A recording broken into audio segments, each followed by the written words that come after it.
Bonsoir à tous, il est 19h, voici les titres d'autres journaux. Président de la République Abdelmajid Tebboune adresse un message aux Algériens à l'occasion du 60e anniversaire de Eid al-Nasr. Le chef de l'État rappelle la symbolique de cette date, les sacrifices du peuple algérien pour arracher son indépendance et les défis que notre pays s'apprête à relever. Nous écouterons son message dans un instant.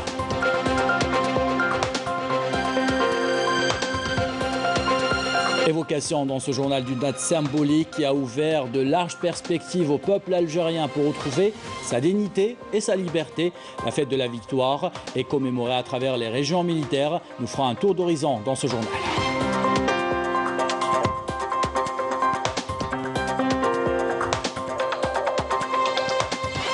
Au Maroc, le torchon brûle entre le syndicat des enseignants et le gouvernement. Le syndicat a dénoncé une grave dérive du ministère marocain de l'enseignement qui a invité une délégation de l'entité sioniste à participer à une manifestation scientifique. Une provocation de trop qui ne reflète aucunement les positions des enseignants marocains.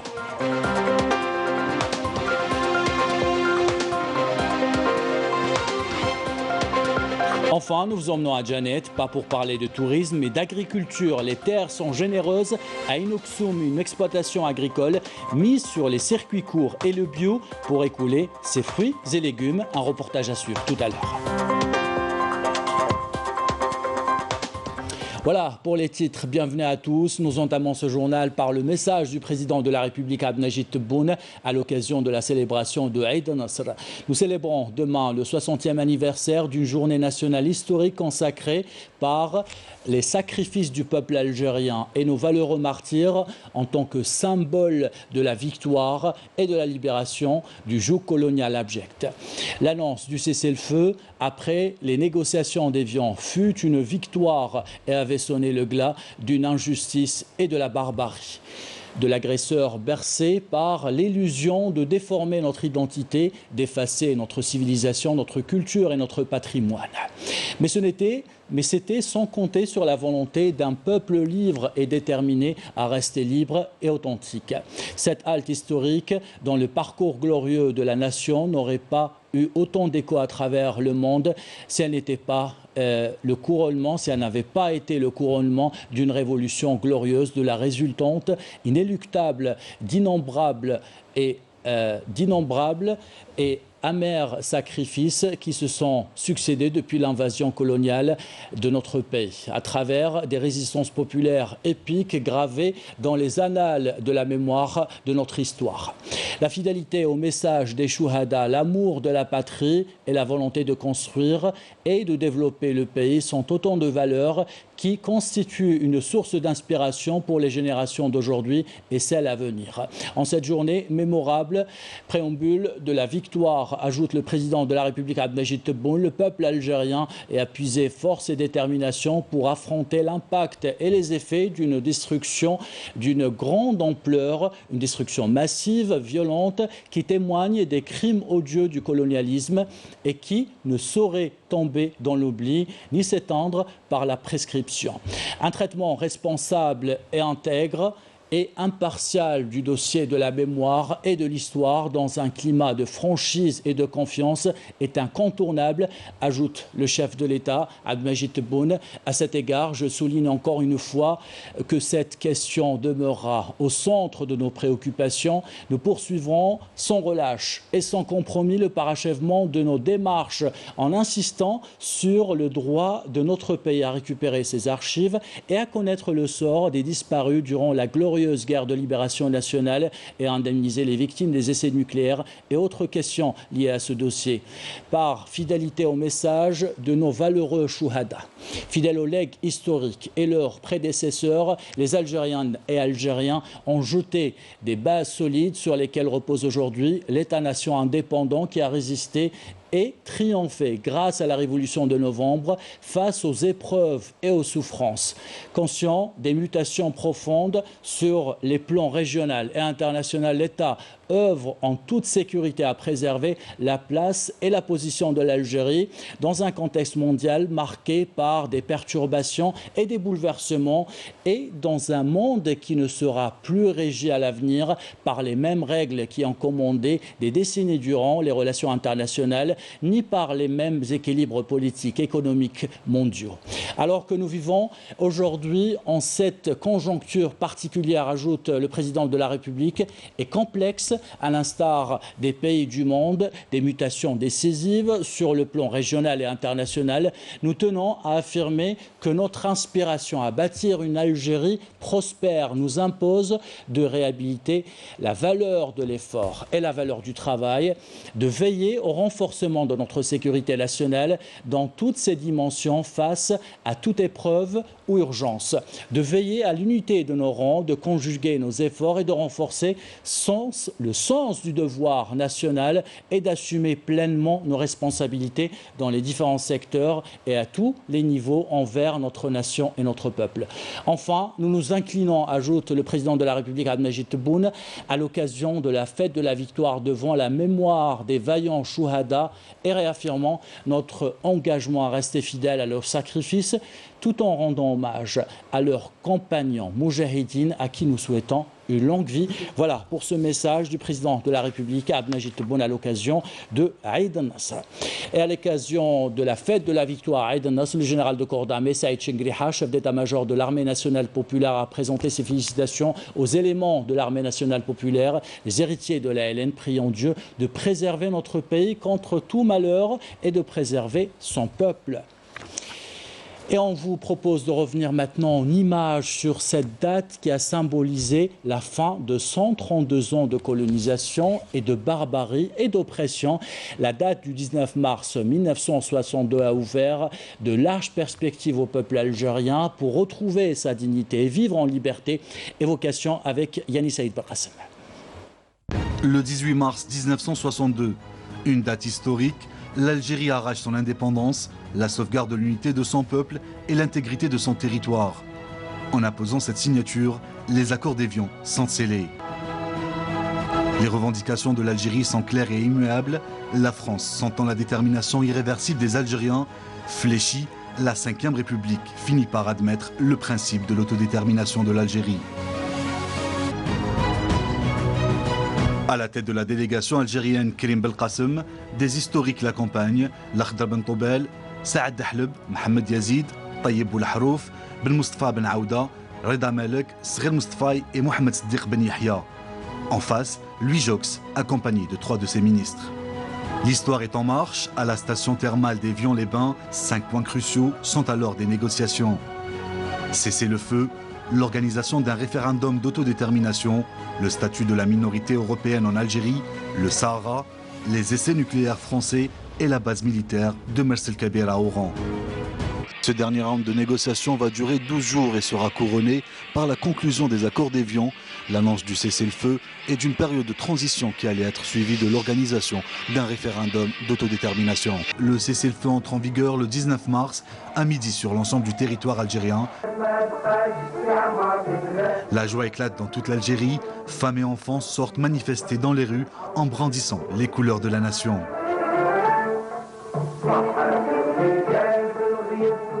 Quelques mois plus tard, l'Algérie arrache son indépendance. Le 5 juillet 1962 marque ainsi le début de l'édification de l'Algérie libre et indépendante.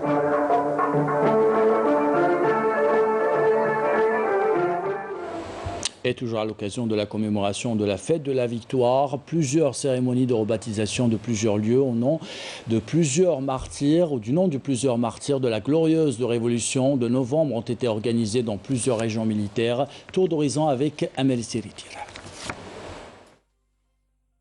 En commémoration de la fête de la victoire, les sièges de différentes unités et structures de l'armée nationale populaire ont été baptisés du nom de Chouhada et de Moudjahidine de notre glorieuse révolution. Le général-major Ali Siden, commandant de la première région militaire, a présidé la cérémonie de baptisation du 11e groupement régional de la gendarmerie au siège général de la région, du nom du Shahid Tounani Mohamed. Le siège du 116e régiment pour les manœuvres opérationnelles a été baptisé du nom du Shahid El-Kafif Ahmed. Au niveau de la 2e région militaire, le général-major Haj Laroussi Jamel, commandant de la région, a présidé la cérémonie de baptisation du secteur militaire de Haïti Mouchent du nom du Shahid Haddouch Ahmed. Ont pris part à ces cérémonies des autorités militaires et civiles aux côtés des familles des Chouhada honorées à cette même occasion. Par ailleurs, et au niveau du musée national El Jeish, plusieurs activités historiques et culturelles ont été organisées par la direction de l'information et de la communication de l'ANP sous le slogan 19 mars 1962-2022, détermination et victoire. Une commémoration à laquelle ont assisté des officiers, des cadres et des étudiants de différentes formations militaires, ainsi que des moudjahidines et des enseignants universitaires. Les présents à cette cérémonie ont d'abord écouté l'hymne national et ont observé une minute de silence à la mémoire des martyrs du devoir, avant de suivre un film documentaire sur la fête de la victoire et d'écouter des témoignages sur cette date historique lors de plusieurs conférences organisées à l'occasion, en plus d'expositions qui retracent les différentes étapes de la Révolution ainsi que des performances théâtrales.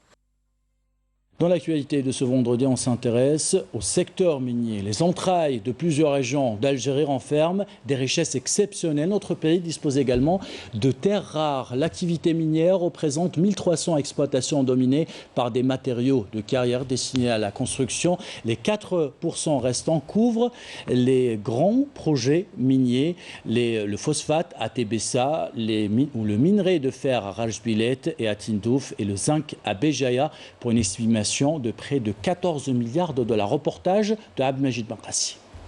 3 grands projets ont été inscrits et retenus depuis 2020 pour une véritable relance du secteur minier industriel et de là une redynamisation de l'économie nationale. 2 à l'est du pays et un autre au sud.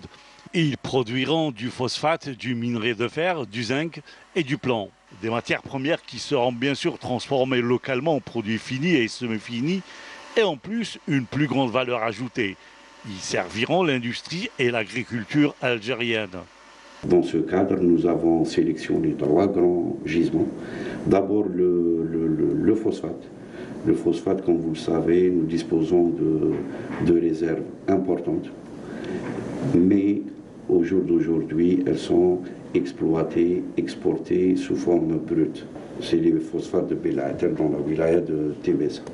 Donc nous comptons sur ce projet pour approvisionner l'agriculture, le secteur de l'agriculture. C'est une priorité. Et bien sûr, des excédents vont être dégagés pour l'exportation. Voilà, donc le deuxième projet structurant, c'est le développement des minerais de fer de Garadjibilet. Le troisième projet concerne le zinc, donc la production de zinc et de plomb dans la wilaya de Béjaïa. Il s'agit du gisement de Tel Hamza ou d'Amizor. Donc là également, le projet est à un stade avancé. Des projets structurants de grande envergure pour un réel décollage du secteur industriel et agricole. L'objectif pour le secteur des mines qui a été retenu comme étant un secteur porteur et dans le cadre de la relance économique en raison de son potentiel et de son caractère structurant. Vous savez, le secteur des mines est celui le pourvoyeur des matières premières pour tous les autres secteurs, notamment industriels. Donc, une feuille de route a été mise en place et lancée à partir de l'année 2020 et concerne plusieurs axes de développement. Des investissements attendus par les jeunes de la région en attente de recrutement, puisque des milliers d'emplois verront le jour. Pour le projet transformation des phosphates de Bled El Hadba à Tébessa, donc il est question de création d'au moins 3500 emplois directs. Pour ce qui est du gisement de Garadjibilet, c'est un méga projet. Il faut compter à terme 15 000 emplois. 15 000 emplois. Direct. Pour Oued Amizour, donc pour un investissement de 470 millions de dollars, il est prévu la création d'environ 700 emplois directs. Au total, ces 3 méga-projets coûteront près de 14 milliards de dollars. Un investissement certes lourd, mais qui pourrait avoir des retombées importantes pour l'économie nationale. Et nous allons à Boş Boğarı pour vous parler d'une activité industrielle qui connaît un certain succès. Une société a fait de la transformation du plastique son cœur de métier en construisant du mobilier urbain. Cette société souhaite rendre ses produits plus compétitifs pour pouvoir les exporter. Reportage de notre correspondant Nordin Blabsa, commentaire signé Admejid Benkassi. De retour au pays depuis plus de 5 ans, Mortal a investi dans la transformation du plastique.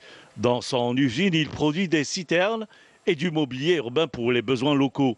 Des produits qui sont également destinés au marché extérieur. On a d'expérience dans ce domaine-là. On fait tout ce qui est citerne d'eau. On fait les citernes d'eau, la matière, c'est de la matière vierge, alimentaire et antibactérienne. Nous produisons des produits, tout ce qui est bac à fleurs, des produits urbains et tout. Des salons de jardin, des lampadaires qu'on exporte. Donc on est en train de montrer le produit algérien à l'extérieur de l'Algérie. Nous avons exporté vers l'Arabie Saoudite, les Émirats, le Qatar. Nous avons nos produits qui sont dans des hôtels 5 étoiles aux Émirats, qui sont dans les palais. Le marché algérien, c'est un marché qui est déjà très porteur et il y a de l'avenir. C'est un marché vierge, comme on peut dire. D'autres porteurs de projets ont investi le domaine des matériaux de construction. Ici, avec la réalisation d'une briqueterie. Un projet qui est allé jusqu'au bout malgré une période difficile marquée par la Covid-19. À la clé, le recrutement d'une main-d'œuvre locale. Aujourd'hui, alhamdoulilah rabbil alamin, on a réalisé le projet et on a recruté c'est-à-dire les travailleurs, on a recruté plus de 100 employés ici à notre entreprise. كملت 16 تاعي في واحد بوندون 15 جور هكاك جيت الريسبونسابل اللي هو الديريكتور تكنيك حطيت السي في تاعي لهنا والحمد لله يا ربي تريكريتيت وحكمت المصير تاعي الكونترولور دو ماتير. 52 entreprises sur 100 ont reçu leur autorisation d'exploitation à travers toute la wilaya de Boş Boğarı. Avec l'entrée en production des projets en cours en suspens, 14 000 emplois seront créés d'ici à la fin de l'année. Destination Djanet maintenant. La ville est connue pour ses sites touristiques et beaucoup moins pour ses exploitations agricoles. Et pourtant, vous allez le voir, les terres de Djanet sont généreuses. Nos équipes se sont rendues dans une exploitation agricole de 500 hectares près de Inuksoum. Sur place, l'eau est rare, elle est donc rationalisée pour l'irrigation. Les circuits courts sont désormais favorisés pour vendre les produits locaux dans la région directement. Reportage signé Walid Yousfi, Salim Hanachi. Nous sommes à quelques kilomètres d'Inuksoum, un investissement en plein désert qui porte ses fruits grâce à la volonté de ces agriculteurs qui sont à pied d'œuvre. Après avoir fini de labourer les champs, ils procèdent au réglage du système d'irrigation de cet investissement agricole. C'est une terre fertile, tout ce que nous avons planté jusqu'à présent pousse très bien. Nous avons eu de très bons résultats. Nous produisons ici toutes sortes de fruits et légumes, mais aussi de l'orge, du blé et des céréales. Une production bio car dans cet investissement d'Inuksoum, aucun pesticide ni engrais chimique n'est utilisé. Les plantes sont traitées à base de produits naturels avec aucun impact nocif sur l'environnement. Les terres qui sont là sont bio. Elles sont propres, elles sont nettes, tout est propre, donc il n'y a que nous qui pouvons ramener avec nous de quoi polluer le sol. Donc ces sols-là, on essaye de faire très attention, à les garder en état, à leur donner de la vie année après année. Il y a certaines cultures ici qui sont fourragères, qui sont essentiellement pour arranger les textures du sol. Et puis voilà, et puis on essaie de se battre avec autre chose que des insecticides, des produits naturels. Les engrais sont naturels, donc pour l'instant, alhamdoulilah, ça marche.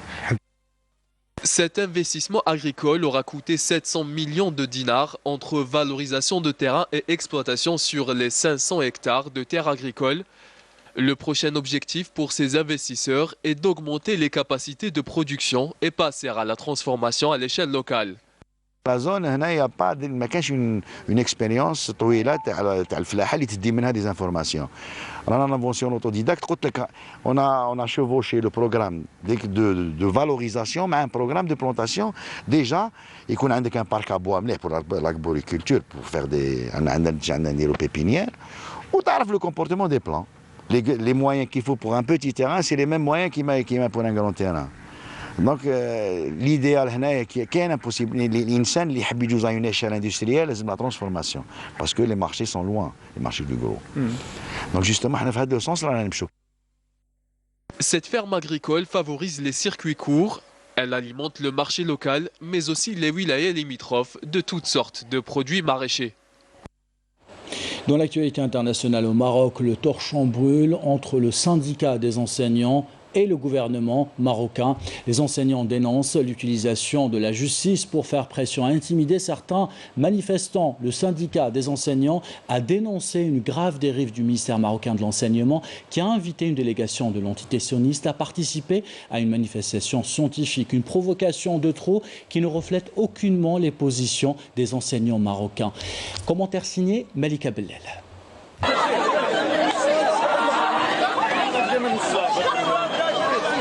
Les autorités marocaines continuent d'appliquer leur politique de répression et d'intimidation. Devant le tribunal de première instance de Rabat, des manifestants ont exprimé leur colère face au jugement d'incarcération de l'enseignante Nouzaha Mekdi et la sanction de 44 autres enseignants pour leur participation à des manifestations syndicales. Nous sommes ici aujourd'hui pour dénoncer d'abord la politique de contractualisation dans le secteur de l'éducation et aussi les intimidations et les poursuites portées à l'encontre des enseignants. 45 enseignants ont été sanctionnés parce qu'ils ont participé à des manifestations.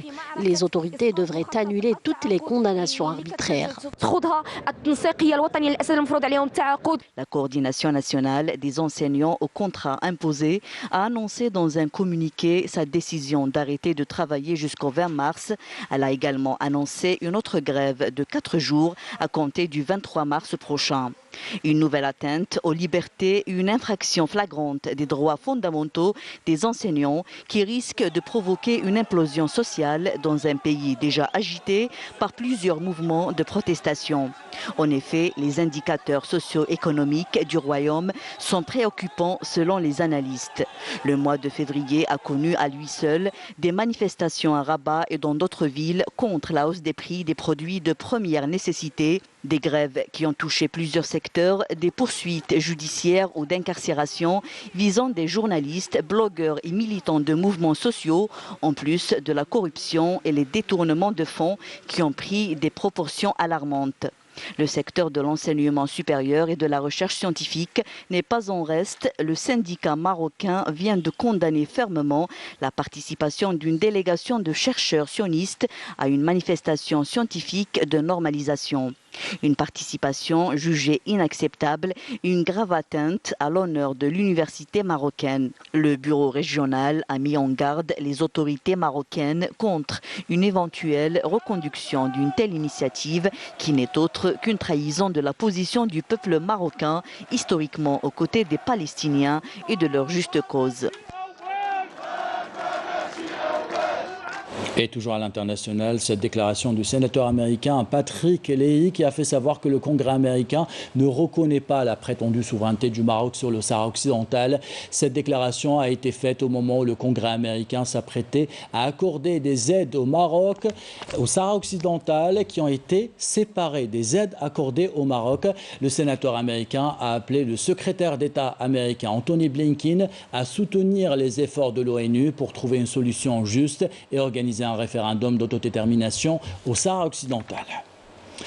Et on termine ce journal avec cet espace religieux d'une grande beauté qui va accueillir les fidèles à Moulbouakhi au mois de Ramadan. Une mosquée qui peut accueillir jusqu'à 8000 fidèles en plus d'un centre islamique. Le tout est orné d'éléments architectoniques d'influence maghrébine, arabo-andalouse avec une touche algérienne. Reportage de Moussa Massoud Jebara, commentaire signé Nesrine Bessaïti. Véritable joyau combinant à la fois ornementation et architecture de style maghrébo-andalou avec une touche algérienne, la mosquée Ourba Bnou Nafer à Oum El Bouagui avec une conception de calligraphe et d'architecte algérien est un espace de savoir et de prière. Il ouvrira ses portes aux fidèles le premier jour du mois de Ramadan. Ce lieu peut abriter jusqu'à 8000 fidèles, 7000 hommes et 1000 femmes. Il est même doté d'un parking souterrain. Il s'étend sur une superficie de plus d'1 hectare. La superficie construite est estimée à plus de 5000 mètres carrés. Ce lieu dispose aussi d'une grande salle de prière, une salle de conférence et même de classe pour l'enseignement du Saint-Coran, du fiqh et des sciences islamiques. En plus de la salle de prière, cet espace accueille un pôle religieux comme ce centre culturel islamique qui abritera bientôt plusieurs événements religieux.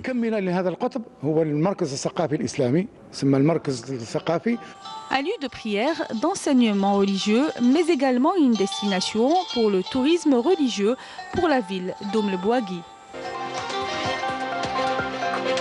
Et ainsi va l'actualité. C'est la fin de ce journal. L'équipe de la rédaction qui l'a préparé, l'équipe technique qui l'a réalisé, vous remercie de l'avoir suivi. Merci pour votre fidélité. Belle soirée.